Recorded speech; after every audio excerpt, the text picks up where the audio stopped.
किरोड़ीलाल मीणा को जो उनका डिजर्विंग जो उनकी पोजीशन थी, क्या वो अभी तक मिली है? कईयों को डिजर्व नहीं मिलती है, कईयों को मिल जाती है। किरोड़ीलाल जी मीणा के साथ में जनता ने न्याय किया। उनके व्यक्तित्व और उनकी अस्मिता और उनकी इज्जत के हिसाब से उनके स्तर की जगह नहीं मिली है, मिलनी चाहिए। मनवांछित परिणाम किरोड़ी जी को उस रूप में नहीं मिले और पार्टी के अंदर ही भितराघात की बातें सामने आई। तो पार्टी के अंदर के भितराघात की जिम्मेदारी पार्टी पर है, किरोड़ी पर कैसे है? 2300 वोट से हारना कोई हार है क्या? पद से कद बड़ा होता है तो किरोड़ीलाल मीणा का कद तो पद से बड़ा ही रहेगा। मैं गया था गुजरात, बड़े से बड़े लोगों से मेरी मित्रता है गुजरात में, जो अमित शाह के समकक्ष लोग हैं। वो उनको मालूम ही नहीं है कि मुख्यमंत्री का नाम क्या है। किरोड़ीलाल मीणा का नाम हर कोई जानता है। ये संघर्ष का सिपाही और गरीबों का मसीहा है। अगर इसको अब भारतीय जनता पार्टी स्वीकार करे और परिवर्तन करे पॉजिटिव, तो क्या बुरा है? हम किसी की नेगेटिव बात नहीं करते, पॉजिटिव बात करते हैं। आप बताइए मुझे, मैं आपसे पूछता हूँ, आप बड़े पत्रकार हो, एक भी मामला जनता के हित का, ईमानदारी का, भ्रष्टाचार के विरोध का, संघर्ष का एक भी मामला किरोड़ीलाल के अलावा किसी मंत्री ने आज तक उठाया क्या? बोलिए आप, है तो मुझे उदाहरण दीजिए आप। नहीं, मुद्दा ये है कि डॉक्टर किरोड़ीलाल मीणा की राजनीति और उनका जो तौर तरीका है वो तो सब वाकिफ़ है एक तरह से पब्लिक लाइफ में। मुद्दा ये है कि किरोड़ीलाल मीणा को जो उनका डिजर्विंग जो उनकी पोजीशन थी, क्या वो अभी तक मिली है? और अगर नहीं मिली है तो अब क्या आप एक्सपेक्ट करते हैं, क्या उनको होना चाहिए, क्या डिमांड है आपकी? मिलनी चाहिए।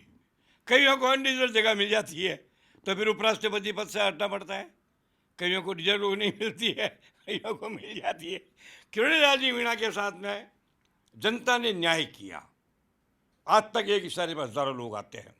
जनता ने सम्मान दिया, हर इंटरव्यू की उनकी तारीफ होती है, हर कदम पर लोता कहती है। लेकिन अभी तक मैं जहाँ तक मानता हूँ, उनके व्यक्तित्व और उनकी अस्मिता और उनकी इज्जत के हिसाब से उनके स्तर की जगह नहीं मिली है, मिलनी चाहिए। मुझे अगर कोई पूछेगा तो मैं निश्चित रूप से कहूँ मिलनी ही चाहिए। लेकिन कैसे मिलेगी जब पार्टी के अंदर हमने देखा लोकसभा चुनाव हुए, दौसा का उपचुनाव हुआ, दोनों में मनवांछित परिणाम किरोड़ी जी को उस रूप में नहीं मिले और पार्टी के अंदर ही भितराघात की बातें सामने आई। तो आपको लगता है पार्टी के अंदर के भितराघात की जिम्मेदारी पार्टी पर है, किरोड़ी पर कैसे है? 2300 वोट से हारना कोई हार है क्या? और क्यों हारे आपको मालूम नहीं है? जिस दौसा शहर में आज तक भाजपा नहीं हारी, इस बार क्यों हारे? कौन जिम्मेदार है इसके लिए? कौन जिम्मेदार है? मैं, ये आपका एनालिसिस आपका अधिकार है, ये मेरा अधिकार नहीं है। आरोप लगाना मेरा अधिकार नहीं है। आरोप मैं लगाता नहीं हूँ और सच्चाई छुपाता नहीं हूँ। मेरे भी जीवन का एक सिद्धांत है, सत्य बात कहनी ही चाहिए। सत्य बात नहीं कहे तो राजनीति में नहीं रहना चाहिए। 62 साल की मेरी राजनीति में आज तक मैंने कभी कोई झूठ बात नहीं की है। लेकिन आप ये तो मानेंगे कि जो अगर भितराघात हुआ, विश्वासघात हुआ, उनके ऊपर उस रूप में एक्शन नहीं हुआ जो किरोड़ीलाल के समर्थक या आप जैसे उनके मित्र हैं वो चाह रहे थे, क्या वो काम हुआ? ये दोहरी गलती है। पहले तो हुआ भितराघात और फिर आप कहते हो उस पर एक्शन नहीं हुआ, ये तो दोहरी गलती है। दोहरी गलती है। सिंगल मिस्टेक कैसे है? ये डबल मिस्टेक है। नहीं, मैं आपको लगता है कि आपको नहीं लगता है क्या? नहीं, मैं आप हाँ, बिल्कुल। मेरे और आपके विचारों में तनिक भी मुझे अंतर नजर नहीं आ रहा है। मेरे विचार तो सवालों की शक्ल में है और मेरे विचार उत्तर की शक्ल में है। अच्छा, ये बताइए कि किरोड़ीलाल मीणा के लिए आप क्या भूमिका देख रहे हैं, क्योंकि उनके समर्थक तो मुख्यमंत्री की बात कर रहे हैं। मैं आपको एक बात, कोई गलत बात नहीं कर रहे। मुख्यमंत्री के पद से उसका कद ज़्यादा बड़ा है, मैं नहीं मानता। जब मेरा ये सिद्धांत है कि पद से कद बड़ा होता है तो किरोड़ीलाल मीणा का कद तो पद से बड़ा ही रहेगा। आप मुझे एक बात बताएं, मैं आप ही से कहना चाहता हूँ, बिना कद के किसी को पद मिल जाता है तो कोई स्थायी रहता है क्या? उसकी इज्जत होती है?